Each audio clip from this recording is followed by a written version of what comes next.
All right. Welcome back to Quarantine Conversations with our Virginia coaches. But today we're going on the other side, the dark side. We're going to talk today with two of our best Virginia officials. Up in the upper left-hand corner, we have Mr. JR Johnson. And down at the bottom, we have the doctor, Mike McCormick. And guys, it's so good to have you on. You know, obviously, we talk a lot about our Commonwealth of Virginia and some of the great things we have, but you two have really made your spot as the top officials in the country. And that's just such an awesome thing to have from our state.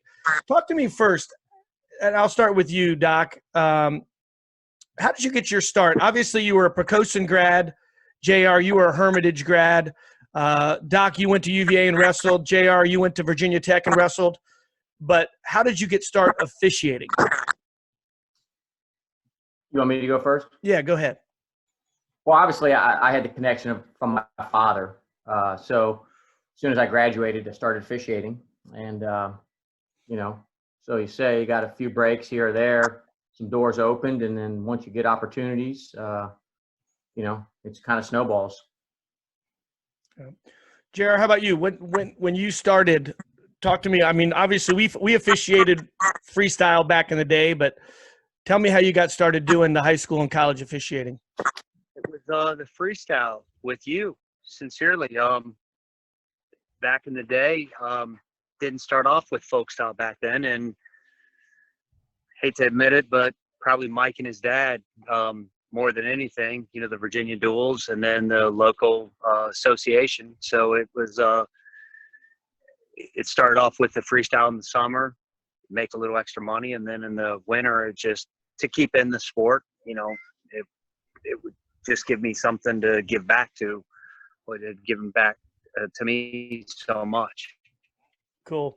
And, obviously you two, you turn on Big Ten Network and we see you at Carver Hawkeye, we see you at Rec Hall. How do you get yourself prepared to be in that type of scenario in where you have just crazy fans? How do you not get rattled in those situations? It's easier said than done. Yeah. But the more you do it, the easier it gets. Honestly, you just put your blinders on and know that probably more than most people in the arena about truly how to understand and interpret the rules, and most importantly, then apply them to what you're watching, in a real short amount of time, fractions of a second, over and over and over and over and over in the course of a 7-minute match and a full, dual meet. Whether there's 100 people or 15,000, it doesn't make any difference, as far as I am concerned, or whether there's 10 people. You just go, you have a job to do.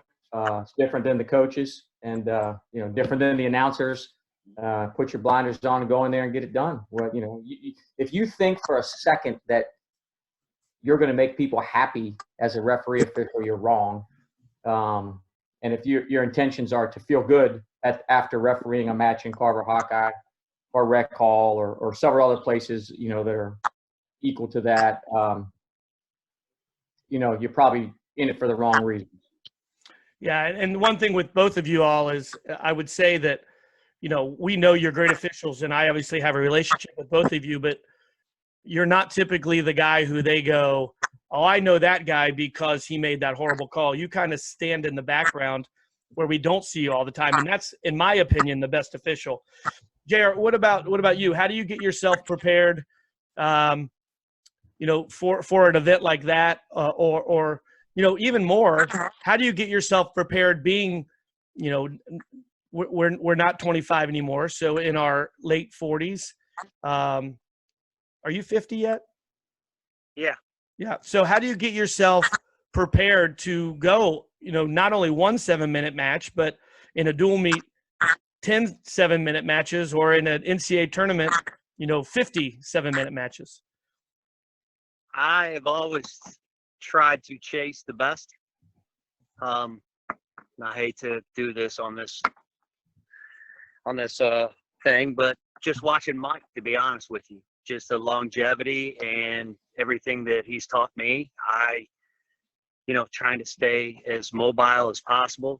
And I agree with everything Mike said, but I think for me personally, the first time I went to Rec Hall and Carver, I think the easiest part about it was good wrestling.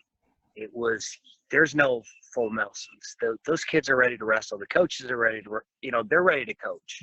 I'd say, if you're looking at Terry, he's still ready to wrestle. So in that sense, it's when I don't take this wrong, but it's not hard refereeing. It's just faster. And my perspective of it, if you're ready and you have prepared yourself mentally and physically, I've caught myself in the last couple of years that I've tried to make sure that these kids are putting in a full year's training regimen. And I'm not just going to walk out there November 1st and say, I'm ready to go to Rec Hall. I got to keep up. So it's trying to create almost a atmosphere where I'm doing the same things that the wrestlers are doing. Getting right. Ready. And you told me about that one time that you get on a treadmill and you'll do 10 7-minute matches on your treadmill, right? Where you go sprinting for that amount of time so that you can keep up. I do 70 minutes, usually before the Big Tens. I work it up just like the wrestlers do. I work it up to 70 minutes, and then I've added the last 5 minutes just in case there's an overtime. Nice. I've made a game out of it, me personally, just because I think that then it keeps me occupied while I'm sitting on a treadmill instead of just listening to music. But yes, that's what I've tried to do. Well, and then looking at both of you, obviously you're outside, JR, and in your beautiful home, and Mike, you have a beautiful home. You're both very professional. Mike, you're a dentist, and JR, you're a wholesaler. You have great businesses. How do you make the time to do your business right, to be a family man, and to also travel the country? And JR, and you and I have traveled the world officiating.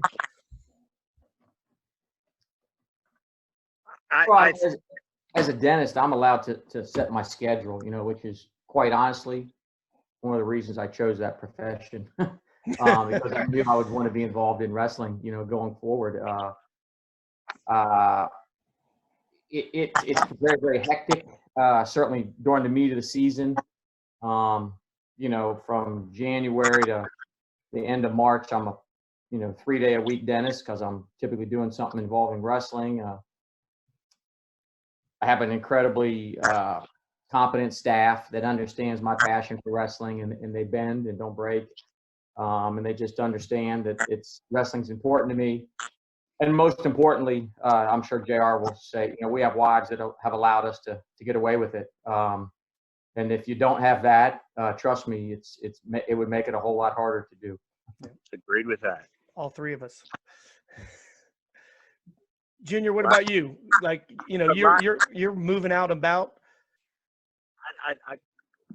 I think both of the answer to that is, other than the profession, I think the family life, to be honest with you, I've been very fortunate. I know how you two are.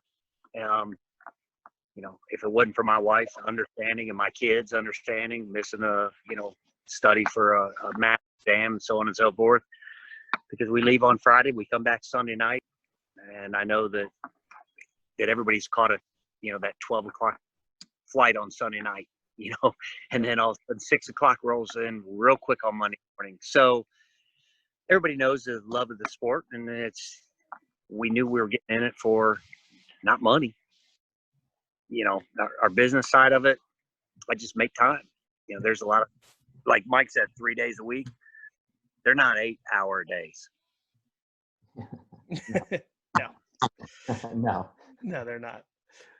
So speaking of the family, JR, I met your daughters at the VAWA state tournament. Your daughter is going to be the manager at Virginia Tech, right? And she's in the honors college. Yes, sir. She has applied to Tech. She got accepted into the honors program, and she has discussed with me, and I've discussed with Tony about being the manager at Virginia Tech. She was the manager in or I mean high school. Wow, that's like She butter, isn't it? wants to do that, so Flows right off. I'm trying to see how that moves forward. Here down to Wisconsin, calling back and seeing how her match went. If, but I'm glad she enjoys the sport, just like what we said in the previous question. Mike and his boys, he's lucky enough that they are wrestlers, and he gets to enjoy their wins and losses and everything else. It's kind of keeping my family still in the sport. That's awesome. And so speaking of that, so his daughter is going to be the I'm going to mute him real quick here. His daughter is going to be the manager at Virginia Tech, but your son Patch followed you and your ways to UVA, and he's wrestling there and had some really huge wins this year. How awesome is that to have a son and who follows your footstep, becomes a Cavalier, and maybe even follows them later? Oh, well, obviously you're pretty proud. He has had some success, and it's awesome to kind of hand him off to Steve Garland, who I think the world of.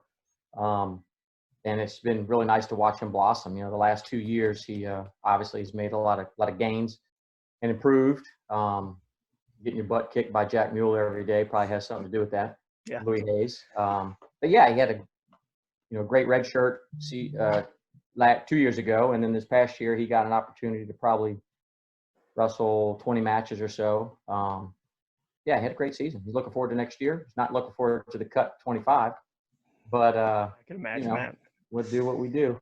Right. And I tell a story to a lot of people about being a dad, and as an announcer, I've had to announce at events where my son was wrestling, and you've had to do the same. This year at Journeyman, Patch was wrestling on one mat. You were officiating on another mat, and I was fortunate enough to be kind of doing play-by-play for you.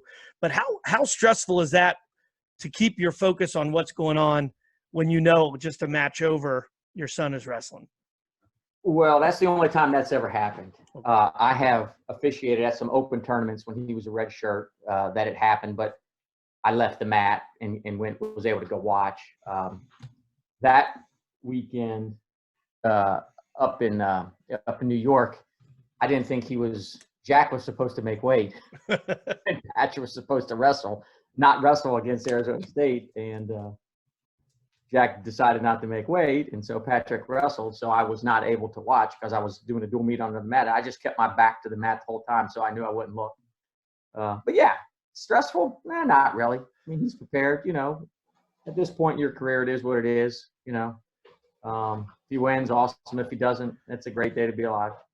I like that. And JR, so the officials group is so much of a family. I got in trouble one time a couple years ago at a state tournament by mentioning something about an official to you, and I know you guys are like a big fraternity. And but when we look at that, tell me a little bit about that fraternity instinct, and especially for you top-notch officials who travel the world, travel the country. How does that camaraderie go? How do you talk to each other? It's almost grounding. I travel with Mike a lot more now than it used to be, and room with him at the Big Tens and so on and so forth. And a lot of people don't realize how often we talk and how little we talk about wrestling, believe it or not. In a hotel room in Madison, Wisconsin, after a long day, the last thing we want to do is discuss wrestling. I ask more questions than he does, of course, but, because it's just me looking up to him. The camaraderie is just, it's second to none. You have to go out there and you have, like Mike said, 15 to 25,000 people. Half are going to hate you, half are going to love you, but you got to be able to decipher, what everybody's thinking and so on and so forth, and have somebody out there and working with somebody such as Mike and a lot of the other officials that we work with. The trust level just has to be just unbelievable. If you can't trust them, you're on an island. You've seen it as a coach, and you've been at the NCAAs for many years. You can see that, where you see two officials working well together. It makes everything seem a lot more subdued for the coaches. They feel comfortable. They're spending more time, coaching than they are complaining, And when you're looking at mentorship, and you were a high school official and you ran the association in Central Virginia. So when you're mentoring officials, and this question is for both of you, I'll start with you, JR. What are some things that you're looking for in a good official, and what are some things that, when you are mentoring someone, you feel is the biggest help you can give them? I think the first thing that I look for is their knowledge of the sport. It's not something that you can read in a rule book and just automatically just apply it. I've heard this said by Mike just umpteen times that that rule book is gray. It's not black and white. It's printed black and white. And I think if they will look at that, they can't just look at a rule and say this is it, because every situation, every match is different. What I would tell them is mat time. It's almost like wrestling, literally. I think we emulate the wrestlers, that the more time you spend on the mat, spend around better officials. I've been very fortunate with Mike and his dad, the Pat Fitzgeralds and the Mike Hadrys of the world, just watching how they react to certain situations. You pick up something here and there, almost like your son, and the way you coach Robinson, you just give them a little tidbits. You try to break down a whole 7-minute or 6-minute in high school, you're going to overrun them with too many things to think about, if that makes sense. Yeah, they're going to self-implode. My thoughts. Yeah, Mike, you obviously had a great mentor in your dad, and so did JR. And, I understand that. My dad is my biggest mentor as well in the sport. But, when you're looking for the next big official coming out of the high school or wherever they may be coming, what are you looking for, and what's the best way a kid or an adult could become a high school or college official? Well, I don't want to repeat much of what JR said, but I would agree with what he said.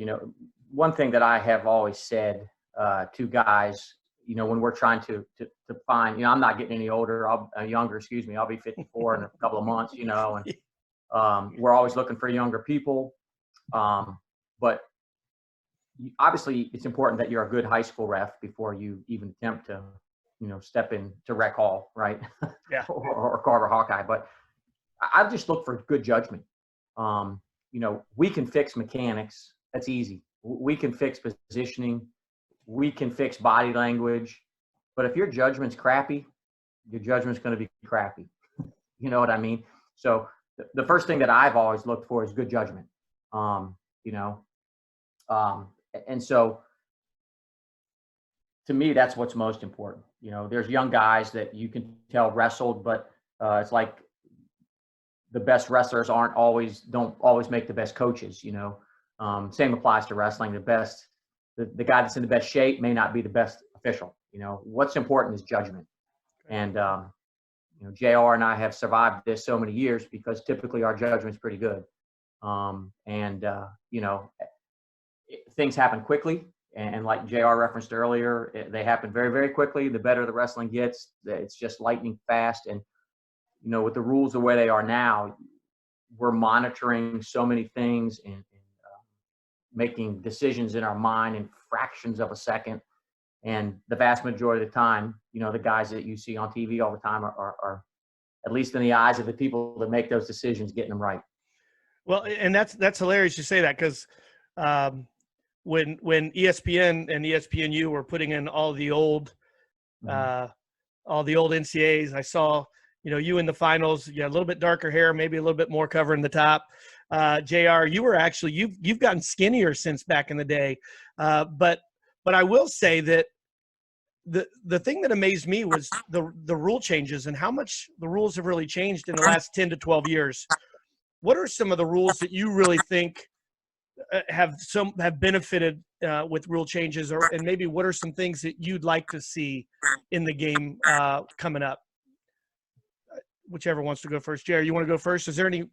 No, I'll let Mike go first on this one. Okay. Oh, you dog. The last couple of years, obviously the one big one that affects us was hands to the face. Yeah. Again, and I'll just say this: I don't care what the rules are. I don't make the rules. I'm not lucky enough to be able to make a rule. My job is to enforce the rules. There are some that I don't particularly like to enforce that I have to enforce.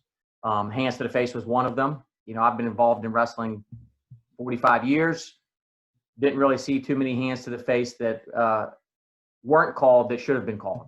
You know what I mean? And all of a sudden, it's a rule. And then most importantly, to those of us that do it every weekend, then I have another decision to make. I have to monitor one more thing and make a decision about it that then I get yelled at about, possibly, maybe. So the hands to the face this year, allowing us to use a little bit of our judgment, or the gray area, so to speak, that JR referenced, I think it was much, much better and easier this year than it was a year ago. Personally, rules I don't like, interlocking fingers. Who cares? It takes two to interlock your fingers. It's another thing that I have to monitor. Half the time, if it's on the other side and you don't have an assistant, you can't even see it. And then I take myself out of a position that I think I need to be in to be ready to make a decision based on a takedown or scoring, because I'm worried about his hands are interlocked. I just think that's a frivolous rule. I would love to see that go away. The old mercy game, playing mercy. But looking at 2000, I think it was 2010, and then compared to 2019, where the outer bounds rules have really changed the game. And you guys do a great job of really monitoring that edge of the mat stuff. Is that something that you think is really beneficial, and have you enjoyed officiating with those new rules? Because the matches seem to go a lot faster with that edge of the mat rule. Oh, they go much, much more quickly. Yeah. So in that regard, it's awesome for the fans. For years and years and years, I resisted the freestyle out of bounds. I think now, and you're obviously more in tune with the international rules than I am, but I think they've got it right. I like the way they call it. Now, in folk style, I got to make a decision, right? Every time that I blow the whistle and you go out of bounds, I have to make one of three decisions. So do I like that? Don't like it, because it makes me have to make a decision that uses my judgment that then I get yelled at, typically. So I would like to just see him, look, if both feet leave the wrestling area, it's a point. Don't care. And if you're grounded, you're grounded. But if both feet leave the wrestling area, it's a point. It's real easy to look at on a review. There's no judgment involved. If you didn't see it, if someone wants to challenge it, you go back and look at the video. Pretty easy to see whose feet went out most of the time if the angles are good. But anything that makes me have to make a decision, I don't like. JR, what about you? When you're looking at old rules, new rules, are there any that you just think are awesome and that you don't think could be any changes? And is there any that you think might need to change? Well, I almost 100% agree with Mike. When you're having one person make a decision, and it's back to the original conversation we had about preparing for the season. Did he push him out? Did he pull him out? Did he carry him out? What should we just call action? Do we want to get involved? You're really involving a third person that really shouldn't be there. That's my personal opinion. What Mike said, if they would make it a little more black and white, once again, I know that's gray in a lot of areas, but they're leaving a lot of decision making on us where we can change it. And it would be nice if they could more break it down for us to make it not easier, but simplify it for the coaches. Because I think the only thing that Mike didn't say is, I'll bet you if we're in the Big Tens, if there's 12 coaches, 11 say we don't understand why you called it this way, why Mike called it this way, why Brian Hazard called it this way. There's just so much unknown. So you really don't know what referee you're getting that night. When I say getting that night, what decision they're going to make, because it could be almost identical. And I think you're stalling. Mike doesn't. You think it's action. you got three different, and it's kind of hard to prepare your kids for that situation that on the Blue Monster in March, next year in St. Louis or wherever it's at, how's he going to call it? It's kind of hard to prepare yourself and call or coach that kid, here's what I need you to do. So it's kind of putting us in a disadvantage, since there are 20 different personalities in that room for the NCAAs. That's the only thing I wish they would be a little more detailed in what we are looking at and what should be called. But I like the out of bounds making calls. It's helped me out in some situations where, I've kind of gotten into the sense where I'll let a kid know that I'm looking at you. It makes them step it up. And as Mike said, it speeds the matches up. And, since we're the only country in the world that wrestles folk style, I think it's getting our wrestlers ready for, international. I think it needs to start a little bit lower. And until the high school or middle school, and it's going to sound really redundant, but it's until they get on board with that, then all of a sudden these kids are going from the high school to all of a sudden now in college, they're getting this referee, whether it's Mike McCormick or JR Johnson, decide I pushed him out or I pulled him out. It's complete change. And they don't have there's no guidelines. That's just, I think they have to start from the beginning and at a younger age. Well, there are a lot of guidelines, but, there are guidelines, but, JR said earlier, the gray area, the rule book is black and white, but the stuff that we get paid to interpret is within the gray area. We have to decide, is it pushing? Is it pulling? Is it action? Is it 45 degrees? Is Right. it stalling? All of the tough decisions that we have to make kind of fall within that gray area. And there's certainly lots of gray area when you're talking about going out of bounds on your feet in college, whether he pushed or pulled or where his arms extended or where the guy's toes in the mat trying to get back on the mat. The guy had an underhook and ran him off. I just wish it were more black and white and less gray. It would help us out as officials. That makes total sense. I have two more questions. This next one, not controversial, but just a question. You talked about that gray area and 20 people making different calls. And JR, I appreciate that, because as a coach, you see it one way. One official sees it one way. The other sees it another way. Some people say inconsistencies. Other people say interpretation, right? And it all is up to your interpretation. So when we're looking at that interpretation piece, what do you think about, at the biggest level within the review system, having an arbitrary person up in the booth doing that, or are you all comfortable going to your own review when a coach throws the brick? Oh, hold on, sorry, JR, I had to unmute you. Go ahead. I think the third person I disagree with in certain situations. I don't think it's a blanket question and answer. I think the third person, and I think you, since you have refereed and Mike can agree to this, we feel a lot of stuff that's going on in a match. Did he relinquish control? Certain situation, was he in a defensive mode, offensive mode, so forth, and having somebody sitting in a booth watching it. It's not football. Was his foot in or out? Did he give the takedown up? A lot of ours is judgment. There's no third person can decide that judgment. And my only question and my concern would be is if Mike and myself are on a match and we both look at something or we don't, and the third person steps in, what makes his judgment better than ours? We're down there in the trenches and we see what's going on. I hear what you're telling your kid. I hear what Tom Brands is telling his kid, and I know what the thought process is. There's 10 seconds. Is he going to stall this 10 seconds out? If we're the best 20, then let us call the match. If we need help with, did he grab the singlet on the opposite side where we were out of position? I'll eat that one. I was out of position, coach. Fine, I'll change that call. And I just think in that situation, some of the individuals take advantage of that. You got a second chance to win. maybe he's having a good day, maybe he's having a bad day. Who's making that decision? If we go back and look at every football game, baseball game, if we did that with strike and ball counts, would we have different World Series winners? True. There's going to be human error in every sport, and they're trying to fix it, and it's not fixable. Right. My opinion. I like your opinion. That's why we're here. This is funny. JR and I have had this conversation because this year at the national tournament, there were going to be third-party reviewers. And I'm not opposed to it.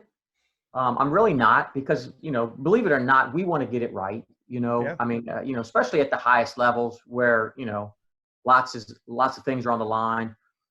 15 years ago, 20 years ago, when you refereed a college match, it would be 3 weeks before someone knew you blew a call. Now, before you get out of the shower, the whole world knows it, and you have to have a police escort to the car. And it's just a digital world that we live in. And there are a lot of armchair quarterback officials too. It's really easy. Never missed a call from the front row, right? Or press row. But I'm not opposed to a third-party reviewer. Just depends on who that third-party reviewer is. In my opinion, and I'll say this and defend it to my death. You don't care how good of a coach you are, you can't be a third-party reviewer. No. You have to have officiated at the level at which you're reviewing, and not one time, but a long time, to really understand the pressure, the thought process of how we, interpret rules and how we apply things quickly, and that's a real short list of people. I could probably name 4 people in the country that I think are qualified to hold that job, and you would recognize their names because they were really good officials for a really long time. But short of that, like JR referenced, just because this guy is a college official or a college coach, but has never officiated at that level for the amount of time that we have, or consistently as we have, is his judgment better than my judgment? If I made a call in the national finals and Kenny Ritchie, Mike Haggerty, Pat Fitzgerald, several Gary Kessel, if collectively they looked at that and say, yeah, Mike, you blew it, then guess what? I'm good with that. Because we have those conversations all the time. All the time. You leave the mat, you go in the locker room, first thing you do after you shower, you call the button. If JR had a match or I had a match, did you see it? What'd you think? Tell me the truth.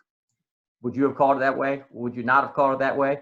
And, those of us that are kind of at the top of the food chain, we have those conversations all the time with each other because I want you to tell me if you think I did it correctly or incorrectly. So why? So next time I get it frickin' right? I don't care what people think about me. Again, it's nice to know that you are well thought of. Otherwise, I probably wouldn't doing this. But honest to God, I don't go into a wrestling match to have someone say, hey, good job, Mike. I go in there to do a job that I think I'm good at doing, to give back to the sport like we all do. But I want to know what my peers think at the highest level. I want to know if you think I did a good job. And we have those cell phone conversations all the time with each other, So I've been on a couple of those conversations at places, and I promise you I won't talk about it. I know that you guys forever were out on the mats during the national tournament, and now they sequester you in the back for part of it just so you don't have to hear from the fans, and no one feels like you are biased in any way. So I appreciate the stress of that, and that's why you two are great, and I'm sure most, if not all, coaches, when you guys walk in the building for a match, are pretty excited. So last question, and then I'll leave it up to if you guys have anything else. But do you have one event that really sticks in your mind, or one match that really sticks in your mind as the one that got you to where you are, or the one that you just look back all the time as the best wrestling moment you were a part of? Go ahead, JR. Yes, I like that. You got him back. Yeah, I'll be honest with you. The Big Ten championships. I can't name how many years ago. Kuhn and Snyder, a takedown on the edge. It was close. It was before the third party. It was before, it was before everything. And it was just very close. And I really thought I had it right. And I watched the video from a phone and I had it right. And it just, I stuck to my guns. I could have went and changed a couple of things. I was being pressured very hard. But it just, I think that back to, like I said, and you had asked about, getting young officials, I really was concerned about it. I talked to Mike, as I always do. And when I said that one week, when I said that, his last, when he was talking, I call once a week and I'll ask him to watch a Big Ten match because I want to know if there's something I'm missing, so on and so forth. That one, and I had a great chance to referee a Division II national final for Mike Haggerty's son. Scared, once again, just, and I called him before because I didn't know what to do. I was going to turn it in. I was still young and I was like, I don't want to do this. But I think that, is you somebody that has prepared me as well as I have with Mike and his dad, you just kind of, at some point you realize that, he's told me, you good with it? And I said, yeah. And he goes, then stick with it. So I don't think there's more than that, but it comes with getting yourself prepared as you do your kid. Yeah. Vindication is a big deal. Mike, how about you? I've been doing this so long, this would have been my 26th national championship, I think, but there are a handful that stick out over the years. One would certainly be Metcalf Caldwell. As like a holy crap, is this really happening kind of thing. What most people probably don't know is that I had the All-Star match that year. It was at Ohio State. And I think Metcalf tech-falled Caldwell in the second period. Yep. And so, again, if you've never officiated a national tournament, a couple of things. About an hour before the finals are to begin, the coordinator comes in and says, okay, maybe not even an hour, maybe less than that. All right, here's the top 10. Here's the second 10. Brian, you have 125, so-and-so. JR is going to assist you. JR has 133. Mike will assist him. And so maybe with 40 minutes to go, I found out that I was doing Metcalf Caldwell. And so I'm like, in my mind, I'm like, this is going to be easy. Metcalf kicked his butt. Should be no stalling. Hopefully get off the big blue monster without, too much controversy. And then went out and watched that. And I was just stunned. And I was like, did he just throw a headlock in the national finals? And so obviously that was a monumental win for that kid from NC State. But when he took off, I knew at that point, and I don't know what year that was, maybe 10 years ago, 8 years ago. I think it was either 10 or 12. I don't remember. But at that point, I realized I was getting old because I couldn't catch him. When I saw Metcalf take off, I've gone back and listened. I think I blew the whistle like 9 times. And I was like, oh, crap. I'm not going to be able to get in between them before Metcalf pushes him, and just hope to God he doesn't push him off the stage. That was my real concern. So, that sticks out to me that as one of the most memorable matches over the years. Well, you guys, we've been on here a while, and it's really awesome to have the ability to have great people in Virginia. And I over the last several weeks, I've talked to every college coach in Virginia, Division I, Division III, NAIA, JUCO, and women's and club. And I tell you, we're doing some great things in Virginia.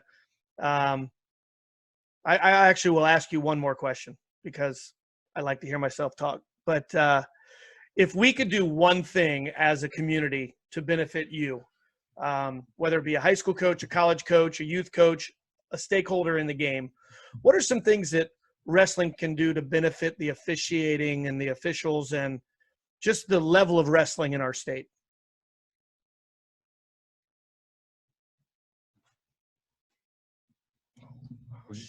Hold on. I muted you again, JR. Sorry, go ahead. When I say that, I'd say travel. You know, you want to get on that next level. You know, since you brought up Mike's son, you know, he took them everywhere. The Virginia duels, they bring in the best teams. I think if the state of Virginia would go outside of their, you know, whether it's 1A through 6A, the Beast of the East, the Iron Man, whatever else, you're not going to see where you're at level wise unless you travel and do what you guys do. I know how much you travel with your team.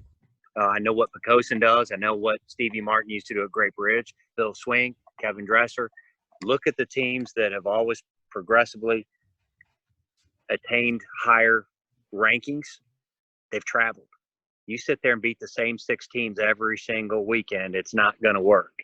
You know, you look at Iowa and Penn State, they don't avoid each other. They'll pick and choose what weekend they want to wrestle, but they don't avoid each other. And I think until they go out and look for better competition, that it's just going to be the same old. I mean, you know, it is what it is. You seek out the best competition. And until you meet that, you know, just like Patrick, all the wins he got, he wasn't, not to bring him into the whole conversation, but he wasn't fazed by, you know, rankings or anything else because he'd always been in there. He's traveled. He knew what he needed to do. I think that this state, 10 years ago when you and Swink and Dresser and Stevie had those teams that were just loaded, and those, you know, there's kids on there that could wrestle at any college in the country. And I think right now it's so watered down. We're not going to get into the VHSL, but they've ruined it, period. You know, because the college coaches can't look at a Division I or Division VI kid and decide how good he is. It's not going to happen because they don't wrestle the tough competition. Right. How about you, Mike? Good Lord. JR can talk. What was the question? The question was, what can we do as a state, whether any of the stakeholders, high school coaches, youth coaches, middle school coaches, fans, to benefit the sport? And I'll even put a caveat to benefit our officials associations. What are some things that we can do to really benefit the state? Well, since JR talked about the wrestling, you know, I agree, traveling. You know, when our kids were younger at Picosin, we had some really good teams. We went all up and down the East Coast, you know, and you just have to do that. You have to go find competition to get your butt kicked, to get better. Firmly believe that. But, you know, I'll speak on the part about officials.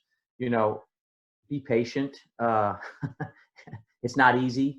You know, once I had someone say that, God, that looks really easy, you know, and I'm like, no, man, it's not really easy. You know, we may make it look easy sometimes. It's not easy. You know, we're kind of facing a shortage of officials, you know, with new programs. We need more officials, but it's hard to get real good quality officials. The only way to get better is to get in the skillet and do it, you know, to get some windshield time and go referee every opportunity you get. And, you know, if they go out every weekend and they leave their family and their young children and, you know, oh, by the way, to maybe make $125, to get yelled at and screamed at on both sides of the mat, you know, after they do that for a year, they're like, it's not really worth it. You know, it's not really worth it. And so that's kind of why there's a shortage right now. You know, high school level, you know, southeast of Virginia, we're really blessed. Nelson Woodhouse, Woody, and Kason have a great group of young officials, veteran guys.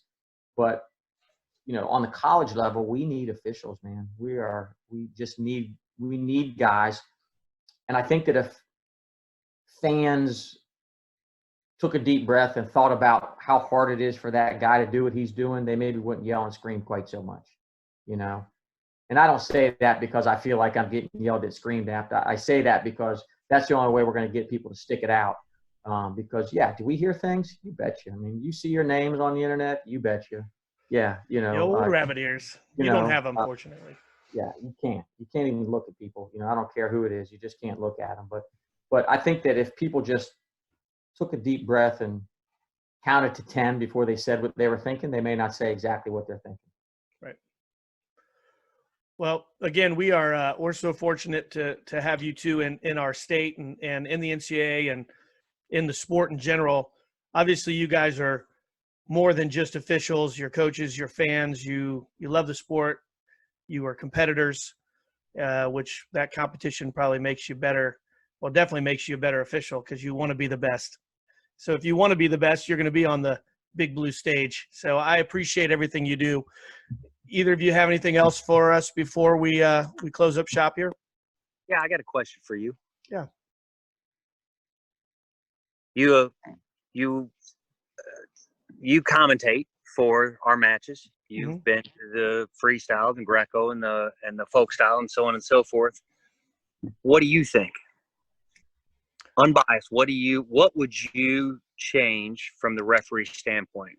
What would make it more conducive for us to make it easier for you to understand, or make it easier on you as a coach and as a announcer, father, everything? Because you've kind of covered the whole realm.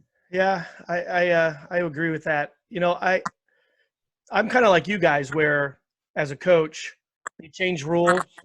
You just have to change with the rules. And one thing that the NCAA has allowed me to do at the different events is be right next to the match and allow you guys to tell me, here's what the review is and here's why we made that call. So that's one thing, even at the UWW events that Jason Bryant and I do, they've given us that option. It's difficult for me, and not with you two, because you guys do an amazing job, but when you see some of the officials, and I don't know if it's a fear that they have of making a mistake, but I don't see young officials going and doing extra work. Like, I don't see young officials doing off-season events because, or some of the officials who think they have it all together, and so they refuse to make the attempt to get any better. In terms of rules, like Mike said, I don't make any rules. I just kind of go with what they tell me. I love the out of bounds. I wish we could do it in high school. Unfortunately, with gym spaces, we just can't. I wish we could have 2 officials at every match. And I wish when we do have 2 officials at every match, the second official knew what they were doing and not just sit there to stand there with their finger in their nose sometimes. But I think this is what makes you two great, is the anticipation of, where to go to see what's going to happen, because you were both very good wrestlers and you've been doing it a long time. I just don't feel like we train our officials at high school to anticipate. I don't even know if you can train that. I think that's just an innate thing where you know where to go and where to be. And that's why you guys are great. So in terms of rules, I like the way that the rules are going. I'd like to see maybe a little bit more on the stalling and have some definitive things on the stalling and make it less judgment. But, I don't know. You're not, I'm supposed to be interviewing you. You're not supposed to be interviewing me, JR. No, it's not an easy answer, is it? No, it's not. No. No, I was curious, and I'll tell you the only reason I asked was we never get to hear somebody say, you know what, I would like to see you guys do this. They always have an example. Hey, JR, you called stalling at this, and this. They never just say, why did you do it? They don't ask why. They give their interjection. And as you and Mike and me, as much time as we spend together, or as close as we are, it's nice to hear somebody just say, hey, explain this. Because we're never asked what we think. We're always questioned what we think. Right. Yeah, and you know me, JR, I send you, I don't talk to you obviously as anywhere close to as much as you and Mike talk, but anytime I see either of you on TV, I send a picture, and if I see anything that I question, I always say, why did you make that call, or what do you think, or if it's not even you guys. I know you guys love to watch wrestling too. What did you think of that call, and how could they have done it differently? And you guys are typically, well, you all are always honest with me. I've learned after that 1 year never to talk to another official about another official, because then I get in trouble. He deserved it. That's fraternity, Jay. Hey, Brian, I didn't talk about earlier. JR spoke about the fraternity like that. You know, and I don't want to say that we protect each other, because that's not the plan, right? If someone screws up, someone screws up. Right. But there are very few people that understand what it feels like to walk into a place. Well, let's just say the NCAA finals, for example. There's 10 matches. So there's 10 refs that go up on that stage with a whistle in their mouth every year. And let's say 6 to 7 of them were there the year before. And maybe a couple of new guys each year, if that. It's a real small fraternity of people that really understand what it feels like to go up on that stage and have to make decisions that affect who could possibly win or lose that match, in front of, 20-some thousand live and millions on TV. And so JR spoke of trust earlier. If guys that I referee with at a high level tell me they think I screwed up, I'm going to stop and listen. If someone like you just referenced said they don't have their, the shirt's not tucked in, they don't look like they've ever wrestled a day in their life, and they question my judgment, chances are I'm not going to pay as much attention. But trust is important, and when it, just like any other fraternity or group, if you can't trust each other for constructive criticism or applaud, if someone makes a really hard decision but they made the decision and it's right, I'm not going to do it in front of all the fans, but when we get back in that locker room, I'm going to tell you, man, that was a great call. It takes a lot of nuts to make a call like that, and you nailed it. You know what I mean? So yeah, it's a real small fraternity when you start thinking about the top of the food chain. Yeah. And I love, I've been Matt's side on pretty often with ESPN and some other things. And I love it when you have two officials and one cuts out behind the other one when they're moving, and then it just says, man, that was a great hold, or, hey, great call, or, hey, man, I don't know about that one, I'm not sure. But I think it's a great opportunity to have great friends in the sport, and you guys get to travel and see so much of it. And we're fortunate that, unfortunately, you two don't get to be a main official and an assistant very often, because you're typically the one guy who brings in the assistant. But have you guys had the opportunity to be each other's assistant before, besides like an all-star match?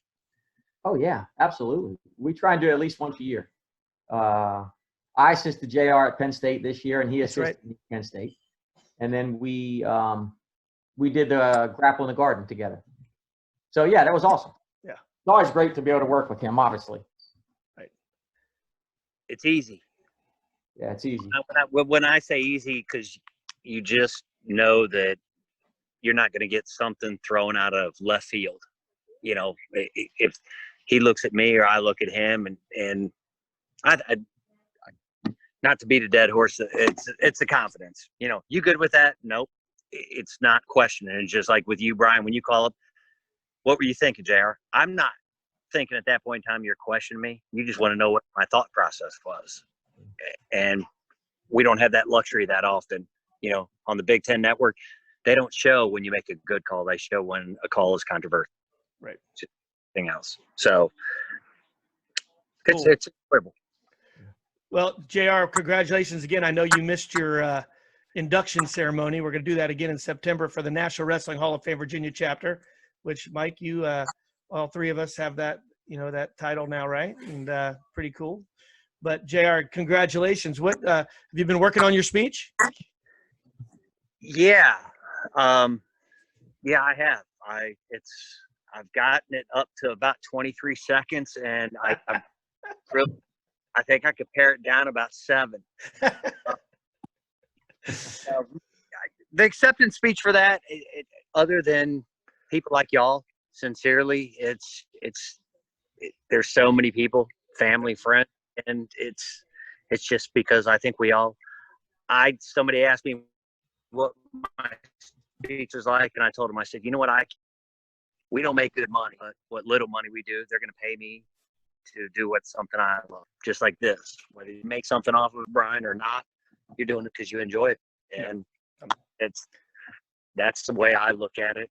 That's just another plaque to hang on the wall, I guess. Cool. Well, guys, I want to thank you for coming on and spilling your guts about how great our sport is. And again, if VAWA or any of us can do anything for you in the future, I know you'll let us know. And we appreciate your support as not just officials, but just wrestling guys and wrestling people.